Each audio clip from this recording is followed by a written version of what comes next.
What's up, guys? How you doing? I know you've seen that short that I made about that situation. So let me kind of explain the entire situation so you kind of get a better understanding of how it went. So this happened back in 2018. In fact, it was the last day in February of 2018. So it was almost exactly 6 years ago. Actually, a little bit more than 6 years ago. Um, but what had happened was I was walking down King Street in Charleston, and I had approached, I guess, Calhoun Street, and I had turned left on that if you're going down. And I went down a block, and then I went to Meeting Street. And so when I got down to Meeting Street, I crossed Calhoun Street and Meeting Street. I started going down Meeting Street sidewalk, and there was it was like a bank or something on the corner of that street. So I kept walking past that, and about 30 feet from that bank were a couple of these stairs, and um, a couple of these stairs, there sat this guy who had he was like overweight, long hair. I didn't really notice him too much because I had seen so many different types of people in Charleston, never really cared about body image or anything like that. But he was probably 5'8", 220, something like that. He had long hair, long reddish hair. And I remember him telling me he needed help finding his car. He did get my attention, which I think to me was one of my downfalls in that situation. And so I offered to kind of help him find his car.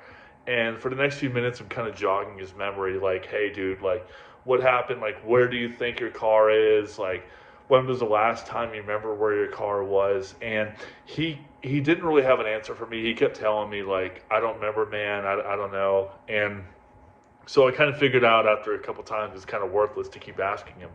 So what I did was I kind of sat back down on the stairs, and he laid down on the stairs, like right behind me at one point. And um, when he had laid down at the stairs right behind me, I was kind of typing in my card information to Uber because the Uber app wouldn't work on my phone. And so like I couldn't get the password through and all that stuff. So I'm kind of sitting there and trying to come up with these new passwords, like nothing's going through. And out of nowhere, um, and I'm kind of fast forwarding a little bit, but I feel like this is enough of the story. This would be like a 20-minute video if I kind of went through the entire thing. But so about 10 minutes in, as I'm typing in this information and it's not coming through, I hear this guy screaming down the street. Now, he had crossed Calhoun and Meeting, and he was going in the direction towards us. And as he was walking down that sidewalk, he had yelled the word N-word out loud. Mind you, this is a white guy. And at first he had said the A at the end, but after a couple times of him yelling that, he then transitioned to the ER at the end. And so I heard it very clearly after the second or third time. And then that dude who I was helping, who was kind of like the main part of the story, he sat up behind me and he was like, what did that, and I'm not going to say the word because I don't want YouTube to take this video down, but it was the F word, homophobic slur, obviously. And he was like, what did that just say? And he stands up and he's like as the guy's walking up to us, he like gets in his face. And I have to jump in the middle of this. And I know you're thinking to yourself, like, why are you still hanging out with this guy? Like, obviously this guy's bizarre, and he's up to no good. And I would agree with you on that. But in this type of situation, I thought if I could calm him down, because he did appear intoxicated, if I could calm him down, get him back to the state where he was originally, I could find his car and all is good. But anyway, so I break up this sort of altercation, and the guy and his friend end up walking down the street. Now his friend tries to like calm him down and everything. So it finally works. And so it just And then like I was with this guy, and he's like, why would you get in the middle of that? Like, why would you want to stop me from doing this? And I was just like, hey man, like, look, like you can't listen to those guys, they're idiots and everything like that. And so like after like a minute, he kind of calms down, like right back to the point of normal, which I thought was really bizarre because he was just in a state of like complete franticness, and he had just gotten back down to zero now.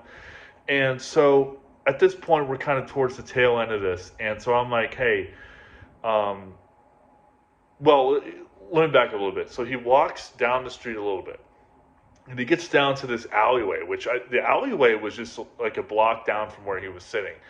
And the first thing I noticed is that he kind of steps into the alleyway, and he crosses his arms, and he stares at me and just smiles. And that to me just seemed kind of creepy. So I was like, all right, like whatever, dude. Like let's keep walking. I kind of ignored it, which I think, was one of the precursors to what I thought was actually going on.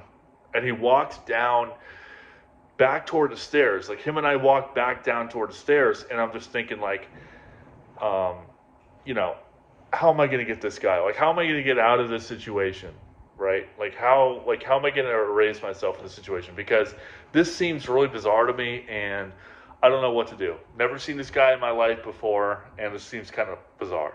So we're walking down. He's telling me, "Oh, you're a good guy. You're a good guy for stopping this.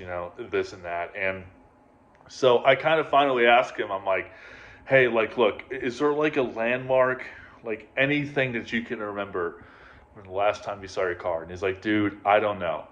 And so then I kind of was like, is there like a landmark? Because I wanted to make sure that he understood this. And I was like, is there a landmark that I could find? Like, is there a landmark that you remember, like maybe in the vicinity of where your car is? And he goes, oh yeah. And then and I'm like, what? And then he goes, yeah, it's at a bank. And I'm like, okay, so like, there's a lot of banks in Charleston. Like, dude, you're not really helping me out. But then I kind of like, okay, there's this bank that's like right on the corner here.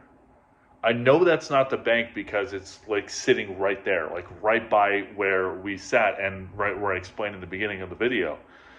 Um, but I kind of was like, you know what, like let me try this. And so I asked him, is it the bank that's on the corner there?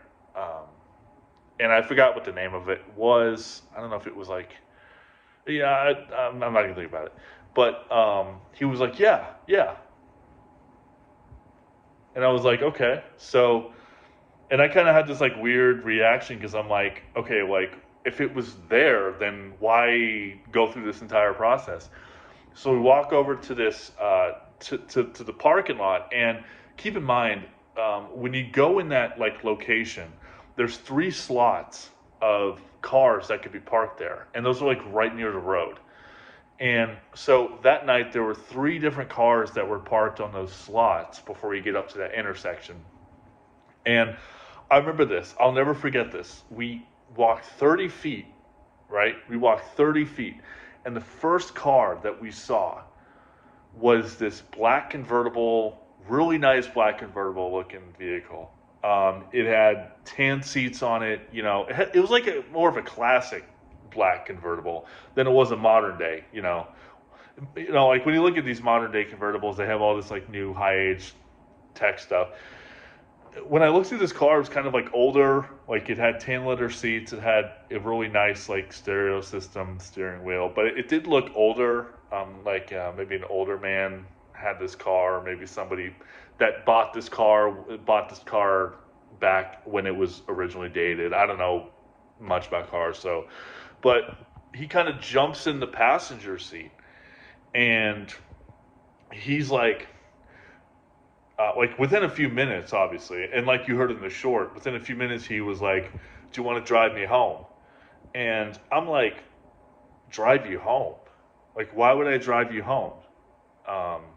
Like I don't even know who you are. I don't know where we're going." But I was kind of like trying to get myself out of it, and then he tried to convince me, and he was like, "Hey, I've got this $1 million house in Johns Island. You could stay the night if you want. It's a really nice house. I got another bedroom in there if you want." And to me, it was just really bizarre because there are a few things that I didn't mention in this video. At the beginning, he had told me he had a girlfriend, and that girlfriend was waiting for him. Or no, he was waiting for his girlfriend that was in the club, and she had not come out yet. And that was kind of one of the weird things, because I was like, wouldn't your girlfriend be more intoxicated than you are? Like, especially if she's still in the club. And then he did another thing where he was throwing his phone against the ground, like aggressively at the beginning. And I tried to like intervene to stop him from doing that. So I'm like, no, man, I'm sorry. I got something to do tomorrow. And like, I think that I eventually convinced him where like, okay, he was like, all right, man. But like, it wasn't like an irritated tone. It's sort of like, all right, man, cool. And so I walked down to the sidewalk over to the intersection, and I tried to get more people to be like, hey, man, like, can you get an Uber? But like, nobody listened to me because I was just some random guy talking to him. So as I'm standing there on the corner, I hear a radio turn on. And I'm like, is that the radio of the car? Because like, this guy was in the passenger seat, and like, to start the car, he has to move to the driver's seat, and I didn't see him move to the driver's seat. And so I was like, okay, what's going on? And then the next thing I hear is him starting the vehicle.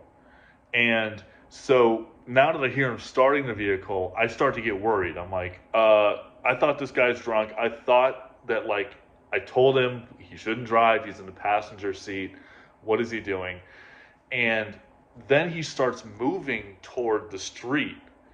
And when he starts moving toward the street, I look at his vehicle and I'm like, what the hell are you doing? And I actually yelled this. I was like, what the hell are you doing? And he slams on the gas pedal and flies probably 50, 60 miles an hour down Meeting Street, southbound towards Broad. And then his car disappeared and never saw the dude again. To me, what I saw when he was speeding away was just, he had this smile on his face, like this really arrogant sort of like, I gotcha thing. And to me, it seemed really weird because like he tried to get me into his car. And now that he's speeding away, he's got this sort of thought like, I gotcha. And most people can figure out like what he was trying to do. But something I didn't mention in that short that I'm going to mention right now is that a few years later, I was scrolling through Facebook and I saw his mugshot. And well, it was a guy that looked just like him. And for legal reasons, I'm going to keep his name out of it.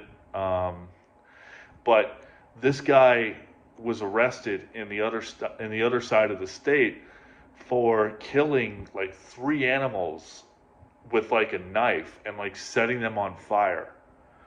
And I don't know if he's still in jail or if he's not in jail, but that guy, and I look at his property and it's like he's got a bigger property in his backyard, and I'm like, look, I know there's stuff back there. I know there's people back there. There's bodies buried down there. I don't know.